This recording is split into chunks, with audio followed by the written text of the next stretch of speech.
Has Mengo consolidated its position? Use NRM yagenda yo John yagenze yo. What is the politics? They want it ono. Tuli bagandana. Kabaka mugandana. Katikiro kiri nyuma uyute wali. Let me tell you. Muhoza has defeated all of these forces. And what they are saying, they are revealing to Museveni, they were morals. So ono uyo gwamu. Abenarembe basoseyo anti yagwamu mbutu intimidate Museveni. Where was he? Where was he when Buganda was swept away by Bobi Wine? Why didn't Bobi Wine talk to this man? That one yagwamu yabba Baganda namasiro tagayina is a most hated katikiro. And you see in our tradition in the Baganda, the heart killer does not produce a katikiro. We have got two anomalies. Mayanja Nkanje, who causes the 1960 crisis, was the open. It is. And I'm telling you, what happened when the Chief Justice went there to prove that it's important?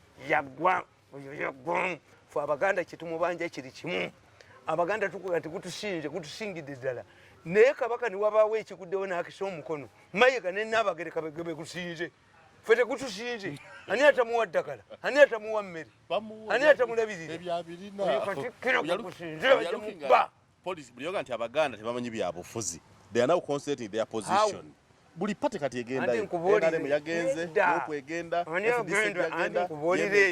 after one position now. After messing up with themselves. Museveni should sack these idiots who go to Mengo. Museveni should sack this woman. She failed in the first place. Sending the mama Kajanja, Mama Kajanja. You failed. Yes, she failed. Let me tell you to what now. You need to enroll their support. Tell what now. I'm with Muganda. A non-questionable Muganda.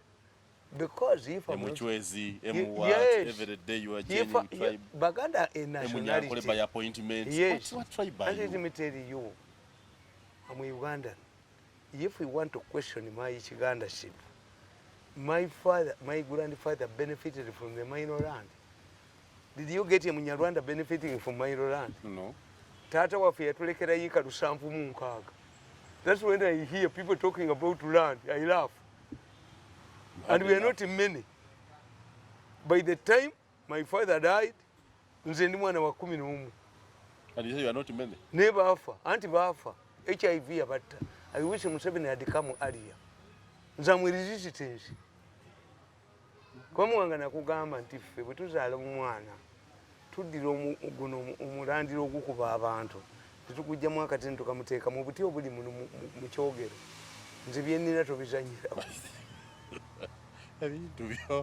tuddira kana akasiku omuliro gwekoleseewo netukajjamu evvu omwana olimuteeka mu mutwe tulina kye tuyita olumanyo Abaganda olumanyo like me kale kikwasa evvulu y'oluyira nossa mu mutwe ki oba anti kana akasigalawo awonenga nfika ku kibi naye ku kirungi sifika gomanya omuliro ogwo ogubuka kano edda batugamba nga nti wabeerawo omusota kikyangu kakati nze nina olumanyo abo nakyo intellect bw'oba toyina nakyo intellect Abaganda kye bakola to give you artificial olumanyo baddira akawanga k'embwa ne bakajja mu brain ne bagiteeka mu kyogero bebi nanywa amazzi kati aga amazzi ndabona tebitta anti buli atebitta ki embwa weezaalidde omusaayi gwo bagukolamu emmumbwa omukazi safa nga azaala embwa tezaala ebwagula bubwaguza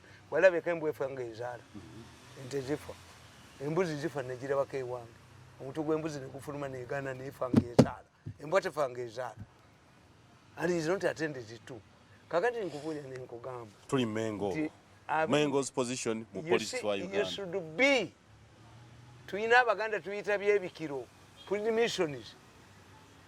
Any person who has a property in Uganda, who is a sensible person in Uganda, because strongly oyo tuli Bagandana. Kati kabaka mugandana. Kati kiro tuli mu nyuma. Oyo tuli mu nyuma yali asende. Kati kankuvuli. When you study properly Uganda's history, The battle starts in the ruling party. Engalofu's parliament and the Mengo is sacked in. Cut the mwako. The Yes. battle starts. Yes. Starts in the ruling party. Yes. Goes to parliament. Yes. And then Mengo gets yes. Kuba Mengo yeita international policeman wa Buganda. Chovola bajikuba nnyo. Buli Mengo bajikuba nono bajamukuba. Saba katonda babbe abana baffe balemekira bako. Singo bani waba crisis bana duka.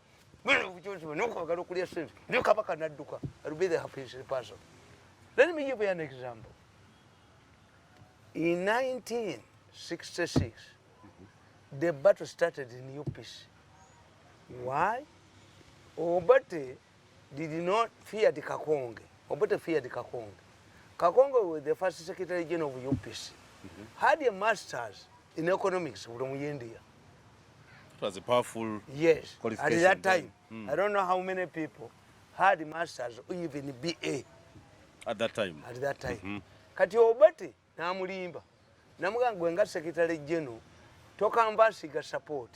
Now that we have made an agreement with the Buganda, nga tujja kuyisamu ababaka bitwagala tiye kati gwejja kugira mu 10 nominated MPs.